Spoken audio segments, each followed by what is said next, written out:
leaving behind everything I love, my home, my family. My mother was the hardest thing I've ever done.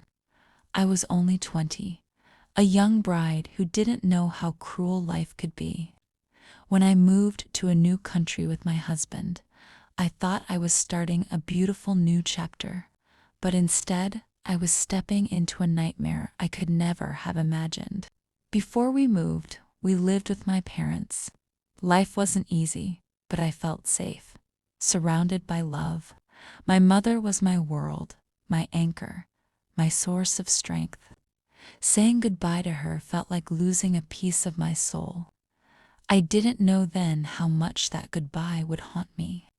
When we left earlier than expected, I felt like I was being torn away from everything familiar and safe. My heart ached in a way I didn't know was possible. Arriving in a foreign country, I was utterly lost. I didn't speak the language, didn't understand the culture, and had no one to turn to. My husband's parents were supposed to be my family, but they treated me like I didn't matter. They showed no kindness, no understanding. I was left to fend for myself, holding my baby in my arms, crying silently as loneliness consumed me.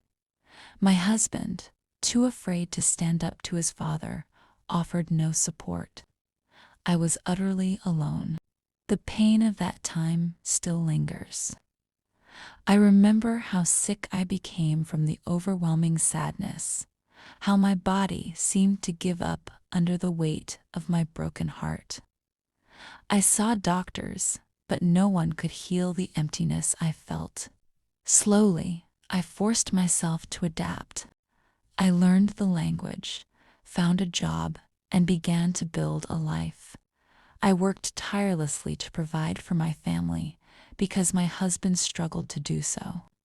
He couldn't adapt the way I had, and the burden fell on me.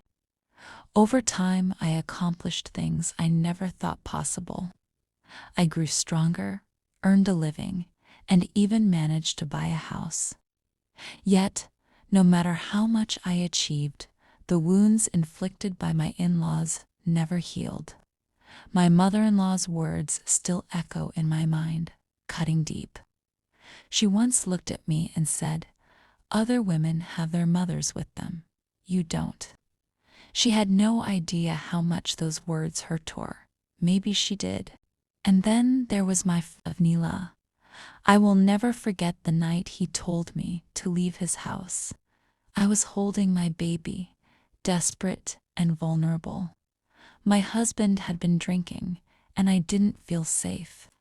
I begged to stay, but my father-in-law coldly told me I could leave just, not with my son. The choice was unbearable, but I stayed. I stayed because my son was my world, and I would never abandon him, no matter what it cost me. For years I wore a mask, pretending everything was fine. I called my mother less than I wanted, because my mother-in-law said it was too expensive. I swallowed my pain, my anger, and my heartbreak, all to keep the peace. But now, even after more than 2 decades, I can't forget. I can't forgive. The pain is still there, raw and unyielding. My mother passed away 10 years ago, and the regret of not visiting her more often weighs heavily on me. I let others dictate my life, and I lost precious time with her that I can never get back. Now, when I look at my in-laws, I feel nothing but a cold distance. They don't deserve my love or kindness. I treat them with respect, but that's all I have left to give. Sometimes I wonder if I'll ever heal. I don't know how to let go of the pain or if I even can, but I hold on to hope, hope that one day I can feel whole again. For now, all I can do is keep moving forward, even with the weight of the past still pressing on my shoulders.